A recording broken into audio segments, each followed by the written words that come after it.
Hello students. आज हम बात करेंगे लखनऊ यूनिवर्सिटी के BCom fifth semester summer internship project के बारे में। बिल्कुल, बहुत सारे हमारे स्टूडेंट ऐसे हैं जो बहुत ही कंफ्यूज हैं बीकॉम के बच्चे कि एक्चुअली में जो समर इंटर्नशिप प्रोजेक्ट क्या है, इसको किस तरीके से करना है, कितने मार्क्स का है, कितने पेजेस बनाने होंगे और वाइवा में क्या क्या पूछा जाएगा। तो ये बहुत सारे जो पॉइंट्स हैं, ये बच्चों को बहुत ज़्यादा कंफ्यूज करते हैं और इनको समझ में नहीं आता कि उनको किस तरीके से इस पे वर्क करना है और कहाँ से इसकी शुरुआत करनी है, और साथ ही साथ में ये प्रोजेक्ट क्यों इतना ज़्यादा इम्पोर्टेंट है। इन सभी चीज़ों पे आज हम डिस्कस करेंगे और आप सभी को स्टेप बाय स्टेप इसके पूरे तरीके समझाएंगे। साथ साथ में मैं आपको ये भी बता दूं कि लखनऊ यूनिवर्सिटी ने न्यू एजुकेशन पॉलिसी 2020 के तहत BCom third year fifth semester में समर इंटर्नशिप प्रोजेक्ट को इंट्रोड्यूस किया है। तो चलिए बताते हैं आपको इसकी इम्पोर्टेंस और ये क्यों करना ज़रूरी है और कितने मार्क्स आए। इन सभी चीज़ों को हम अपने वीडियो में आज डिस्कस करेंगे, इसलिए वीडियो आपको लास्ट तक ज़रूर देखना है। तो सबसे पहले हम लोग समझेंगे कि असल में समर इंटर्नशिप जो प्रोजेक्ट आपको बनाने को दिया जा रहा है या जो आपको करना है, उसका एम या उद्देश्य क्या है, क्यों समर इंटर्नशिप आपके लिए बहुत ही ज़रूरी है। चलिए इसको हम लोग समझते हैं। सबसे पहला जो एम है वो आपका है प्रैक्टिकल एक्सपोजर। प्रैक्टिकल एक्सपोजर का मतलब ये होता है कि आपको जहाँ पर कंपनी हो गई, फर्म्स हो गए, एनजीओ हो गए, बैंक्स हो गए, ठीक है, और सीए हो गए, इन सब के अंडर में रह करके आपको वर्क करने का एक्सपीरियंस मिलता है। ठीक है। सेकंड हम बात करें थ्योरी वर्सेस प्रैक्टिकल या प्रैक्टिस। तो सेकंड जो बहुत ही मोस्ट इंपॉर्टेंट है कि जहाँ पर हम लोग क्लासरूम में रह करके थ्योरी को सीखते हैं और समझते हैं, वहीं पर हम समर इंटर्नशिप के थ्रू प्रैक्टिकल नॉलेज लेते हैं और प्रैक्टिस करते हैं, चीज़ों को जानते हैं और समझते हैं। उसके बाद जो नेक्स्ट पॉइंट हमारा है वो हमारा है स्किल डेवलपमेंट। और इसके साथ साथ क्या होता है कि जब हम किसी फर्म, कंपनी या इंस्टीट्यूशन में वर्क करते हैं, प्रैक्टिस करेंगे, प्रैक्टिकल वर्क करेंगे, तो उससे क्या होता है कि हमारी कम्युनिकेशन स्किल जो होती है वो अच्छी हो जाती है। हमें जो हमारे एचआर होते हैं, ठीक है, उनसे हमें बात करने का तरीका समझ में आता है, मार्केटिंग करने का तरीका समझ में आता है, मार्केटिंग में किस तरीके से हमें लोगों से बात करना है, किस तरीके के कस्टमर से बात करनी है, किस तरीके से लोगों को अट्रैक्ट करना है। ठीक है, तो इन सभी चीज़ों को हमें यहाँ पर सीखने का मौका मिलता है। उसके बाद हम बात करेंगे, तो ये हमारा नेक्स्ट पॉइंट है कॉर्पोरेट कल्चर एक्सपीरियंस। इससे हमें कॉर्पोरेट कल्चर का एक्सपीरियंस मिलता है, जानकारी मिलती है हमें। और जो लास्ट वाला पॉइंट हमारा है वो हमारा है कैरियर गाइडेंस। इससे हमारे करियर में हमें गाइडेंस मिलती है और हम अपने करियर को आगे तक पहुंचाते हैं और काफ़ी चीज़ें हम यहाँ से सीख सकते हैं। तो कहने का मतलब ये है कि समर इंटर्नशिप स्टूडेंट को क्लासरूम से लेकर के कॉर्पोरेट वर्ल्ड तक के पहुंचाने का काम करता है, जिसमें स्टूडेंट्स क्लासरूम की चीज़ों को सीखने के साथ साथ प्रैक्टिकल चीज़ें, corporate world, industry, institutions, firms, इन सभी के बारे में जानकारी ले सकता है, जो उसके करियर में उसको आगे बढ़ाने में काफ़ी मदद करती है। तो चलिए आगे बढ़ते हैं। अब हम बात करेंगे कि हमारा इसका इंटर्नशिप का ड्यूरेशन कितना होना चाहिए और ये कितना क्रेडिट या कितना वेटेज मार्क्स हमें दिलाता है। ठीक है, तो हम बात करेंगे इसके ड्यूरेशन की। तो इसका ड्यूरेशन जो होता है वो हमारा 4 से 6 वीक्स का रहता है, जो हमारा लगभग 1 से 1.5 मंथ का रहता है। मतलब आपको जो इंटर्नशिप करना है किसी भी फर्म, कंपनी या बैंक में, तो उसमें आपको लगभग 4 से 6 हफ्ते आपको वहाँ पर इंटर्नशिप करना होगा। ठीक। और अगर हम बात करें इसकी क्रेडिट या वेटेज की, तो ये आपका 100 मार्क्स का है टोटल, जिसमें आपका प्रैक्टिकल प्लस वाइवा इंक्लूड है। मतलब जो आप प्रैक्टिकल जो वर्क करोगे, जो आप फाइल बनाओगे पूरी, वो प्लस आपका एक वाइवा होगा जहाँ पे यूनिवर्सिटी से प्रोफेसर आएंगे जो आपका वाइवा लेंगे। ठीक है।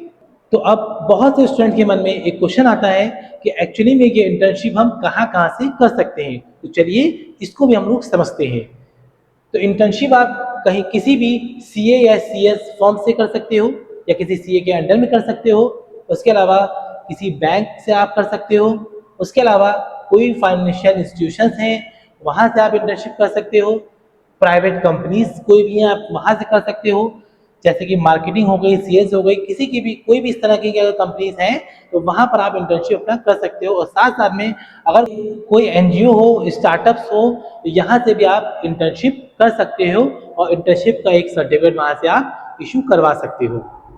तो अब हम आते हैं हमारे प्रोजेक्ट का सबसे मेन पार्ट जो है वो हमारा डिटेल प्रोजेक्ट रिपोर्ट का फॉर्मेट, जिसमें बच्चे अक्सर बहुत सारी मिस्टेक कर देते हैं कि फ्रंट पेज कौन सा होगा, मिड पेज कौन सा होगा, कंक्लूजन पेज किस तरीके से होना है, ठीक है, सर्टिफिकेट किस तरीके से लगना है, किस पेज पे लगेगा, कॉलेज का नाम लोगो कहाँ पर आना है।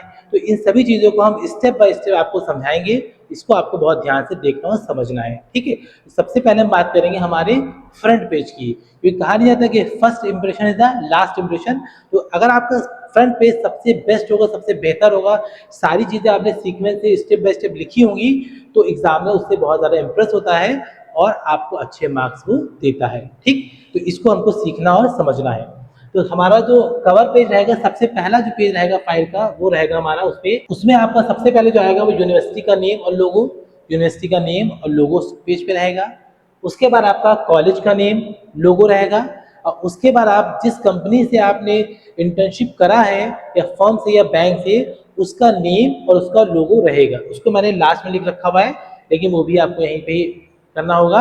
और उसके बाद आपका टाइटल रहेगा समर इंटर्नशिप प्रोजेक्ट रिपोर्ट, इसको आपको सेंटर में लिखना होगा। और रिपोर्ट किस पर है, ऑन टॉपिक जो आपने सिलेक्ट किया होगा, वो टॉपिक भी आपको यहाँ पर फ्रंट पेज पे ही मेंशन करना होगा, ठीक है। उसके बाद आपको अपना name, students name plus roll number और प्लस उसका कोर्स और सब्जेक्ट, जिस कोर्स से भी है उस कोर्स का नाम, बीकॉम में है तो बीकॉम का अपना कोर्स का नाम लिखेगा और बीकॉम का अपना सेमेस्टर लिखेगा, ठीक है। और उसके बाद हम बात करेंगे under the guidance of supervisors name. जो भी आपकी फैकल्टी या टीचर आपको गाइड कर रहा हो या सुपरवाइज कर रहा हो, आपकी प्रोजेक्ट में आपको हेल्प कर रहा हो, बता रहा हो, आपको उसका नाम यहाँ पे मेंशन करना, लिखना है, ठीक है। और कंपनी नेम एंड लोगो आपको लिखना है, जो मैंने इससे पहले आपको बताया। तो ये सारी डिटेल्स आपकी फ्रंट पेज, या जिसको हम लोग कवर पेज बोलते हैं, उस पर रहेंगी। उसके बाद हम आते हैं, हमारा जो नेक्स्ट पेज होगा वो हमारा सर्टिफिकेट होगा। जिस कंपनी या फर्म से आपने इंटर्नशिप करा होगा, वो कंपनी या फर्म आपको 4 से 6 मंथ का या 1 से 1.5 मंथ का आपको एक इंटर्नशिप सर्टिफिकेट आपको प्रोवाइड करेगी। उस सर्टिफिकेट में क्या चीज़ होना चाहिए, ये आपको देखना चाहिए कि इशूड बाय कंपनी मैनेजर या एचआर, या कंपनी के मैनेजर या एचआर के थ्रू इशूड होना चाहिए। साथ साथ में कंपनी मैनेजर का उसमें सिग्नेचर और एक स्टैम्प होनी चाहिए, ठीक है। उसके बाद जो फैकल्टी गाइड आपका है, उसका भी उसमें नीचे सिग्नेचर होना चाहिए, ठीक है। ये आपका सेकंड पेज सर्टिफिकेट पेज रहेगा। उसके बाद हमारा नेक्स्ट पेज जो रहेगा वो हमारा डिक्लेरेशन पेज रहेगा, ठीक है।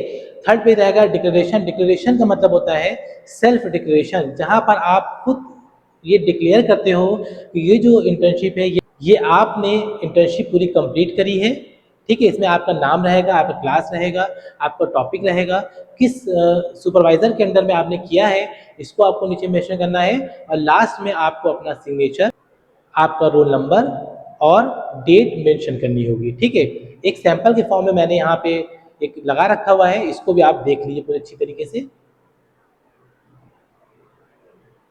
उसके बाद जो नेक्स्ट आता है हमारा फोर्थ नंबर, एक्नॉलेजमेंट, ठीक है। तो एक्नॉलेजमेंट में क्या होता है कि वहाँ पर हमें अपने जो हमारे फैकल्टी मेंबर्स होते हैं, हमारे हेड ऑफ डिपार्टमेंट होते हैं, हमारे प्रिंसिपल होते हैं, हमारी यूनिवर्सिटी है, कंपनी है, और हमारे पेरेंट्स, हमें इन सभी का थैंक्स और धन्यवाद करना होता है।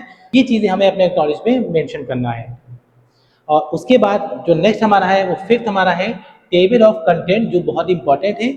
इसमें वो सभी पॉइंट आएंगे जो आपने कंपनी में वर्क किया, कैसा एक्सपीरियंस आपका रहा, क्या क्या सीखा आपने, ठीक। इन सभी चीज़ों को आपको इसमें पॉइंट स्टेप बाय स्टेप आपको यहाँ पर इसमें लिखना पड़ता है, जिसमें आप देख सकते हैं कि इसमें आपका इंट्रोडक्शन होगा सबसे पहले। सेकंड नंबर पे कंपनी प्रोफाइल होगी, जिसमें आपको अबाउट वर्क प्रोफाइल बताना होगा। नेक्स्ट हमारा है वर्क असाइन, इसमें आपको वर्क एक्सपीरियंस बताना होता है। उसके बाद लर्निंग आउटकम्स, जहाँ पर आपको की लर्निंग्स बताने होते हैं। और उसके बाद हमारा challenges face during the internship, क्या क्या आपने चैलेंजेस फेस करे, इसको आपको मेंशन करना है। फाइंडिंग्स एंड सजेशन, क्या आपने वहाँ देखा और क्या सजेशन देना चाहते हो, इसको आपको बताना होगा। उसके बाद नेक्स्ट हमारा होता है कंक्लूजन, जहाँ पर आपको कंक्लूजन देना होता है कि क्या निष्कर्ष निकलता है, आपने पूरा सीखा, आपने क्या समझा, क्या जाना। और उसके बाद नेक्स्ट हमारा होता है रेफरेंस या बिब्लियोग्राफी, कि जो भी आपने कंटेंट यहाँ पे लिखे हैं वो आपने कहाँ कहाँ से ले रखे हैं, कौन कौन सी वेबसाइट से लिया है आपने, या कौन कौन से आपने बुक से लिया है, उन सभी बुक्स को, वेबसाइट्स को आपको यहाँ पर मेंशन करना होता है।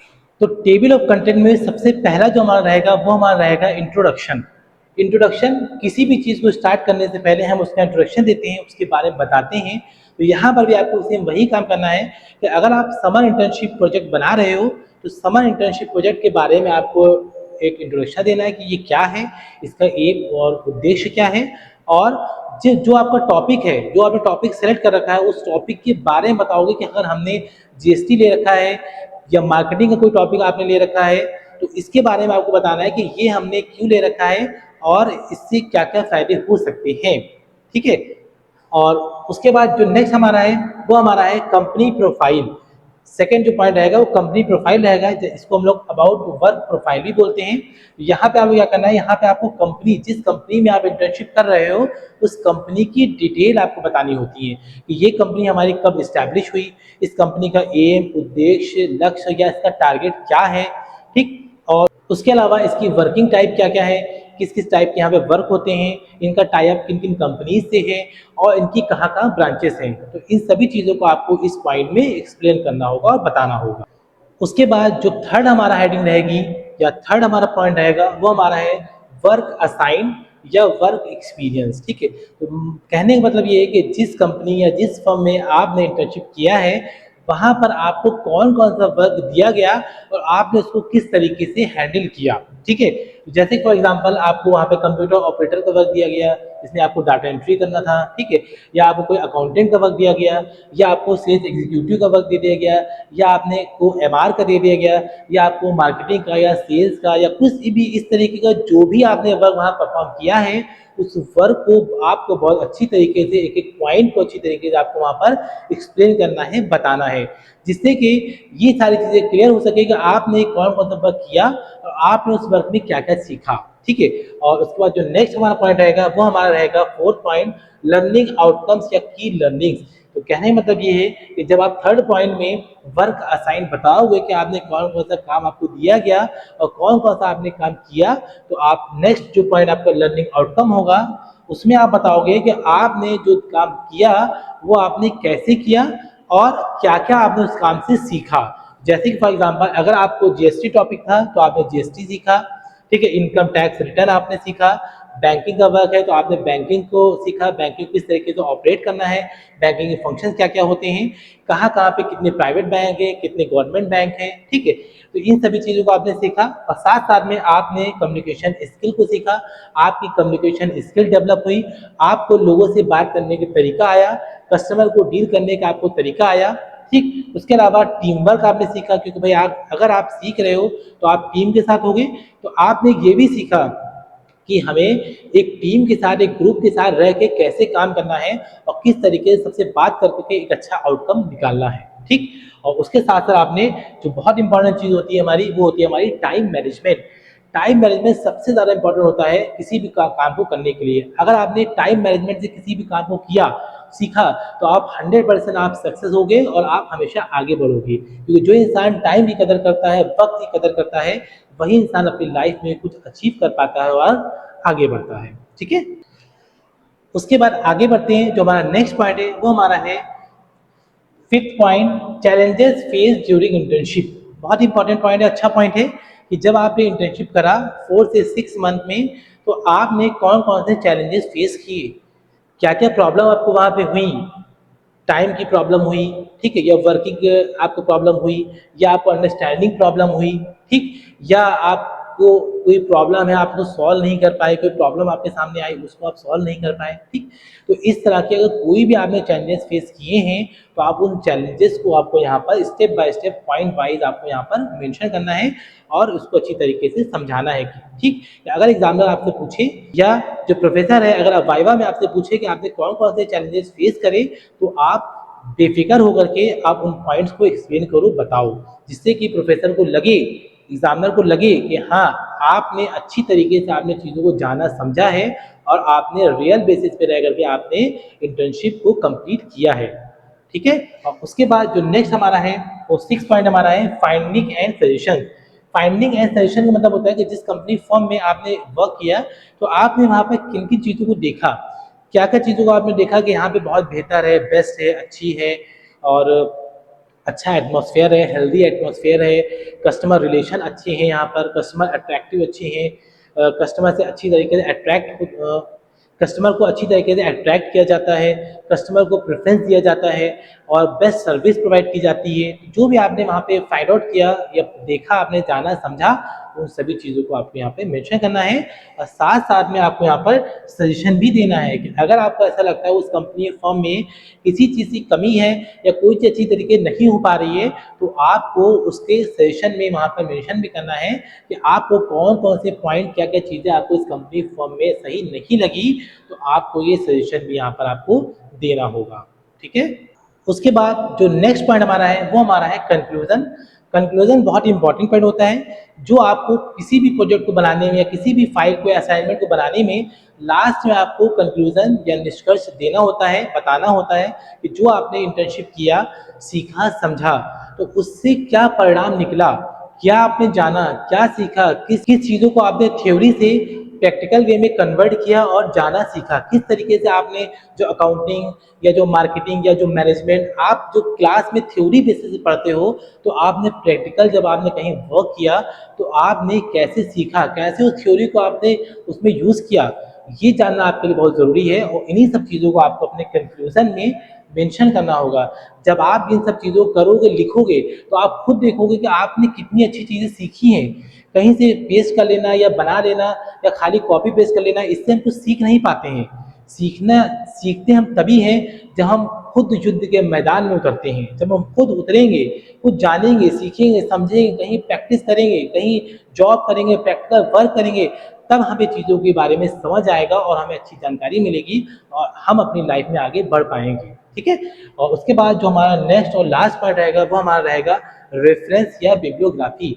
रेफरेंस या बिब्लियोग्राफी का मतलब होता है कि आपने जो भी कंटेंट कहाँ कहाँ से आपने कंटेंट यूज़ करे हैं, किसी बुक से आपने कोई डेफिनेशन लिखी है या कोई टाइप लिखा हुआ है या कोई इम्प्रूवमेंट लिखा है या कोई आपने मेरिट्स लिखे हुए हैं या एडवांटेज लिखे हुए हैं या कुछ भी आपने कहीं से लिया है, तो उसको आपको यहाँ पर मेंशन करना है। कोई आपने फोटो किसी वेबसाइट से आपने डाउनलोड करके लिखा हुआ है या किसी बुक से आपने कोई किसी प्रोफेसर की डेफिनेशन लिखी हुई है, तो उस बुक से लिखोगे, उस बुक का नाम मेंशन करोगे, उस प्रोफेसर का नाम मेंशन करोगे, उस वेबसाइट का नाम मेंशन करोगे। ये सभी चीज़ें आपको इस रेफरेंस या बिब्लियोग्राफी में आपको मेंशन करनी होगी। ठीक है। इतनी बात आपको समझ में आ गई सबको। और लास्ट में आपको एक चीज़ और बहुत अच्छी तरीके से ध्यान रखना है कि आपके जो प्रोजेक्ट जो बनेगा वो आपका हार्ड बाउंड या स्पाइरल बाउंड में रिपोर्ट आपको पेश करना है, तैयार करना है। ठीक है। उसके अलावा आपका जो रहेगा वो A4 साइज आपका पेज रहेगा, उस पर आपको प्रिंट करना है, सारी चीज़ें लिखना है। उसके बाद जो फॉन्ट साइज रहेगा वो हमारा 12 रहेगा, स्पेसिंग जो रहेगी वो हमारी 1.5 रहेगी। ठीक। और नंबर ऑफ पेजेस जो रहेंगे वो हमारे अप्रोक्सीमेटली 60 पेज रहेंगे। ठीक है। तो कुल मिलाकर के ये सभी डिटेल स्टेप बाय स्टेप मैंने आपको समझा दिया है। इसी के अकॉर्डिंग आपको पूरा समर इंटर्नशिप प्रोजेक्ट आपको अपना बनाना है। ठीक है। और अगर इन केस आपको किसी भी तरह कोई प्रॉब्लम हो रही है, कोई आपको टॉपिक या कंटेंट नहीं समझ में आ रहा है, तो आप मुझे कमेंट बॉक्स में आप मुझे ज़रूर इन्फॉर्म करोगे। ठीक है। तो उम्मीद करते हैं कि जितना मैंने आज आपको बताया ये आपको बहुत अच्छी तरीके से समझ में आया होगा। तो इसको आपको अच्छी तरह समझना है और आपके जितने भी फ्रेंड्स हैं, चाहे वो हमारे बीकॉम में हो या एमकॉम में हो या हमारे बीए के हों, आप सभी को उनको आप शेयर करो ताकि वो सब भी इस टॉपिक को अच्छी तरीके से समझ सके और अच्छी तरीके से अपनी फाइल समर इंटर्नशिप अपना प्रेजेंट कर सके और एग्ज़ाम में अपने 100% मार्क्स अचीव कर सके। वीडियो को लाइक और शेयर करें और चैनल को सब्सक्राइब करना बिल्कुल ना भूलें। Thank you and keep watching.